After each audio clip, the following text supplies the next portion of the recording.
Bogor. Wah, tanaman bunga dan herbal milik Ibu Tanti nampak subur dan asri.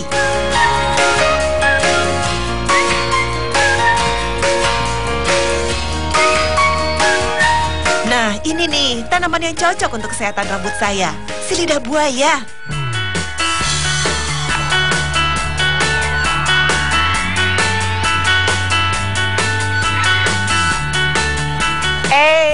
Lagi ngapain, Mamai? Ibu, ini Apa tuh? biar subur lidah buaya. Ya, salah satu fungsi lidah buaya untuk suburan rambut. Tapi ternyata lidah buaya bisa diolah menjadi aneka makanan. Makanan? Tanti Guntari awalnya hanya seorang pengusaha jasa penyewaan tanaman hias. Lambat laun, kesukaannya pada tanaman membuatnya tertarik pada tanaman obat maupun herbal. Khususnya lidah buaya. Tapi Bu, Ibu awal mulanya gimana nih kok bisa punya ketertarikan dengan berbagai macam tanaman? Ya, jadi awalnya karena ketertarikan terhadap tanaman itu sendiri. Dan yang pasti, tanaman toga yang saya tanam di sini ada manfaatnya buat tubuh kita dan kesehatan. Dan saya sih dengan menanam ini semua berharap kebutuhan kesehatan keluarga bisa diambil dari halaman sendiri. Itu Mak Mai. Ketertarikan Tanti pada lidah buaya dimulai saat ia mendapat pelatihan dari Dinas Pertanian tentang budidaya dan manfaat tanaman yang bernama Latin aloe vera ini.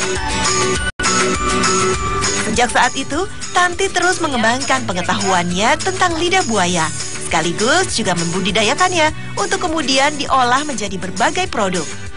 Salah satunya yang paling dikenal adalah minuman aloe vera.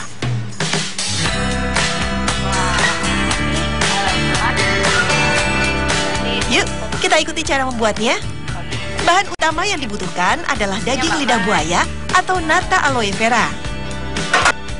Nata aloe vera sebelum dibuat olahan harus direbus hingga matang agar hasilnya bisa tahan lama.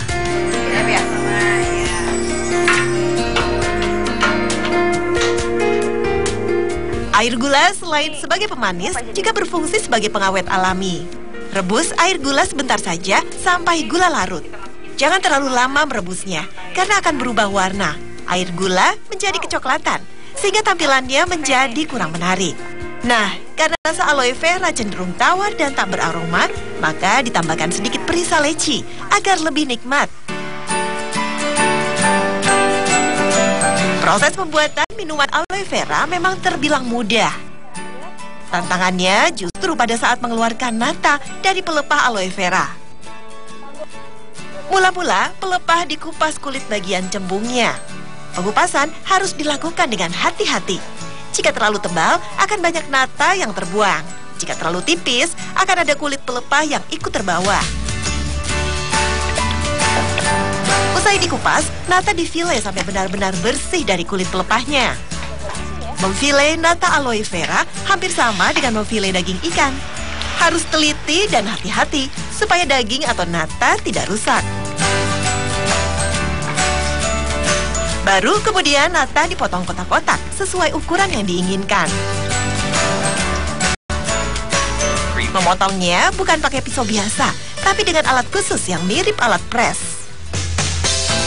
Nata yang telah dipotong kotak-kotak lalu dicuci. Cara mencucinya cukup unik, yaitu dengan menggunakan mesin cuci biasa yang dikhususkan untuk mencuci nata saja. Pencucian dengan cara diputar di mesin cuci efektif menghilangkan lendir dari permukaan nata. Tapi Bu, ini untuk ngilangin aroma bau dari aloe vera ini gimana caranya? Ya, intinya pencucian yang bersih, Mama. Kalaupun lendirnya hilang, tidak mengurangi manfaat atau kandungan yang... Sama sekali enggak. Manfaat dan khasiat yang terkandung dari lidah buaya walaupun dia dilakukan pemanasan melalui perebusan nggak akan mengurangi tuh, Mbak. Setelah dicuci, nata aloe vera disimpan dalam wadah tertutup semalaman. Keesokan harinya baru bisa diproses karena sudah benar-benar bersih dari lendirnya. Nata aloe vera yang sudah direbus adalah bahan baku untuk semua olahan lidah buaya. Nata masih tawar secara rasa dan aroma, karenanya tak akan mempengaruhi atau mengubah aroma makanan dan minuman. Untuk mengemas minuman nata aloe vera, nata dimasukkan ke dalam wadah terlebih dulu. Baru kemudian dituang air gula ke dalamnya dan diberi segel penutup. Minuman aloe vera dengan kemasan gelas cup masih harus disterilkan. Caranya dengan memasukkan ke panci berisi air, lalu dididihkan. Untuk botol plastik, proses seperti ini tak bisa diterapkan karena bisa meleleh jika terkena panas. Agar awet, botol diisi dengan air gula bertemperatur tertentu agar kuman dan bakteri tak hidup di dalamnya. Kita harus ukur dulu suhunya, Mbak Mai. Kenapa? Karena kita nggak bisa pasteurisasi ini dengan botol plastik. Kita ukur suhu sini sampai panasnya 80.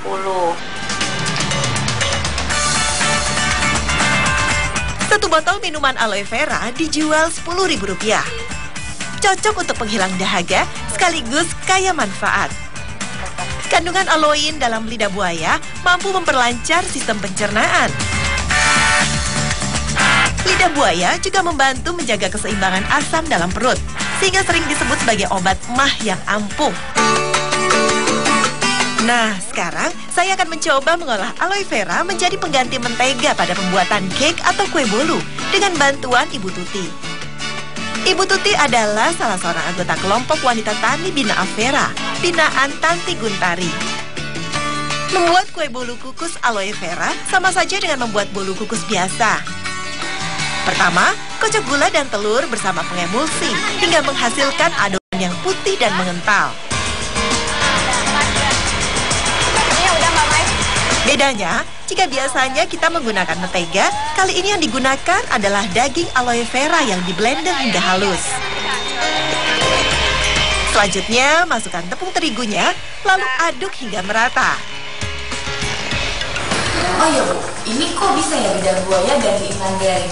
Iya, karena pada dasarnya kan lidah buaya dia mengandung banyak air. Nah, di margarin sendiri kan juga ada kandungan air, zat cairnya gitu. Jadi karena dia sama-sama zat cair, nah jadi bisa menggantikan margarin lidah buayanya.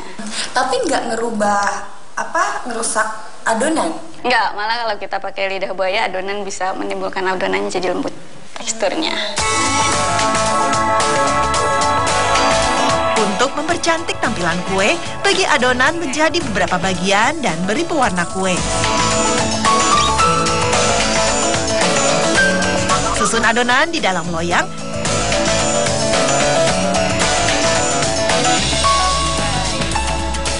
Untuk kemudian dikukus sekitar 20 menitan. Harum.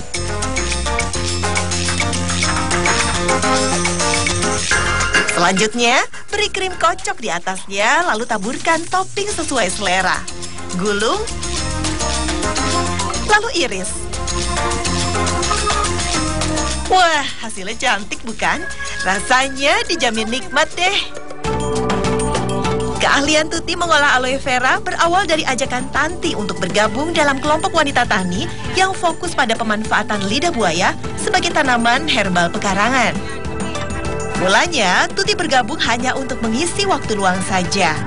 Tuti dan ibu-ibu lainnya yang tergabung dalam kelompok lalu diberi bibit aloe vera oleh Tanti untuk ditanam di rumah masing-masing. Tanti berharap dengan tanaman aloe vera yang ditanam di setiap rumah, ibu-ibu akan tertarik untuk memanfaatkannya sebagai bahan makanan sehat berbasis herbal yang mudah dan murah. Untuk menambah semangat ibu-ibu anggota KWT dalam merawat tanaman lidah buayanya, Tanti juga menjanjikan untuk membeli pelepah aloe vera dengan harga yang layak. Pelatihan membuat berbagai olahan berbahan dasar lidah buaya pun diberikan, sehingga ibu-ibu seperti Tuti semakin ahli. Kini, Ibu Tuti sudah memiliki 10 rumpun tanaman aloe vera yang tumbuh subur. Selain dipakai untuk kebutuhan sendiri, Tuti juga menjual pelepah yang sudah besar-besar pada Tanti dengan harga Rp5.000 per kilogramnya. Lumayan kan untuk tambahan penghasilan sehari-hari. Nah, sekarang saatnya kita cicipi bolu sehat aloe vera. Enak ya, Bu? Rasanya enak dan lembut di lidah. Bolunya juga rendah lemak karena tidak menggunakan mentega. Jadi nggak ragu deh makan banyak-banyak. Nanti kalau dia mau tanya, tunjuk tangan, mau tanya gitu ya. Kecintaan Tanti pada tanaman lidah buaya dan sejuta manfaatnya membuat ia tergerak untuk membagi-bagikan pengetahuannya pada siapa saja, termasuk juga pada anak-anak sekolah dasar. Lidah buaya bisa buat pencernaan. Di kebun Tanti yang memiliki luas 500 meter persegi ini, anak-anak diperkenalkan dengan tanaman lidah buaya. Anti pencah. Untuk meyakinkan anak-anak bahwa tanaman lidah buaya aman dikonsumsi, Tanti tak segan-segan memakan langsung lidah buaya yang baru dipetik. Karena udah disiapin ya. Anak-anak ini juga diajarkan cara menanam tanaman lidah buaya.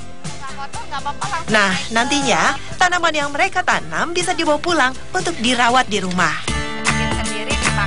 Terakhir, biasanya anak-anak akan diajak melihat proses pembuatan olahan makanan berbahan dasar aloe vera. Kali ini berupa permen jeli lidah buaya. Dibuat dari lidah buaya yang diblender agar-agar bubuk dan gula. Caranya pun hampir sama dengan membuat agar-agar. Bedanya hanya pada proses akhir saja. Ya. Ini Mbak, setelah ini kita jemur biar nanti ini akan keluar putih-putih. Putih-putihnya itu artinya mengandung pengawet alami yang keluar dari gula. Ternyata kunjungan anak-anak sekolah dasar ke tempat Ibu Tanti sangat menyenangkan. Mereka banyak mendapatkan pengetahuan baru tentang tanaman lidah buaya dan bisa mencicipi aneka olahannya yang sehat. Asik bukan? Saya juga bawa cicak. Oli juga bawa cicak. Ini pasti bakal tahu.